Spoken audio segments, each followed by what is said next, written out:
I'm doing well. I mean, obviously the wins and losses have an effect on coaches, no matter what the situation is. But I feel good about my team, where the program is.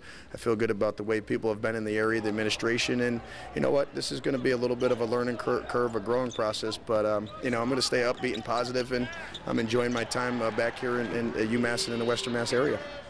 Talked to Coach Majerus about the fact that his team, I think, is even younger than yours, and about the challenges of dealing with young players. You're looking next year, maybe even the year when your freshmen are juniors, but obviously you've got to deal with them now. Can you talk about that challenge and the? It's both fun and challenging at the same time. It's fun because they're eager to learn and they want to get better. But when you're starting 3 of them and playing 4 of them, and also 2 transfers who haven't played much college basketball, it could be a mistake by one, then the next guy, then the guy after him. And so sometimes it can be difficult to watch. But when you have good kids that are willing to learn and seem to be trying to get better, I think the process is enjoyable. And also, I feel like the future's going to be a good, solid footing by the young guys. Would you like to see some of your freshmen be more assertive offensively, Derek? Because it seemed like a little bit of time out there where, everybody was just kind of afraid to shoot. You know what? You always want them to be assertive as long as they're making good, smart plays. I thought Terrell Vincent was fantastic, being tough and assertive tonight. And Freddie really never cranked it up, and then Pharrell wasn't playing. So, you know what? It's one of those situations where somebody needed to step on the gas a little bit, and the only one that seemed to be willing to do that was Terrell Vincent.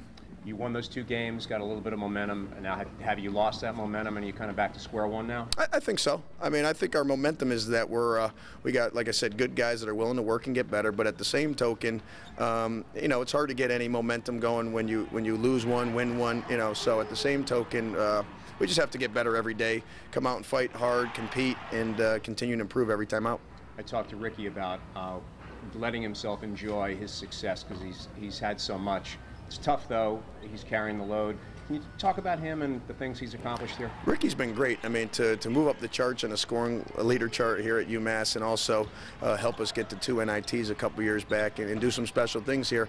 Right now it's got to be difficult for him. He's our only senior on the team. He's really the one guy, because of how long he's been here, that can really show the young fellas the way, to teach them the ropes, but at the same token have to really carry the load both offensively, defensively, as a leadership, how we do things in the locker room. So it's been a difficult transition for him because Ricky's always been the guy that hasn't had to do that, and now for him to take on all that responsibility and also to be our best player it's a difficult transition, but he's been great. 2 games left. What do you want to see happen as you head to the tournament?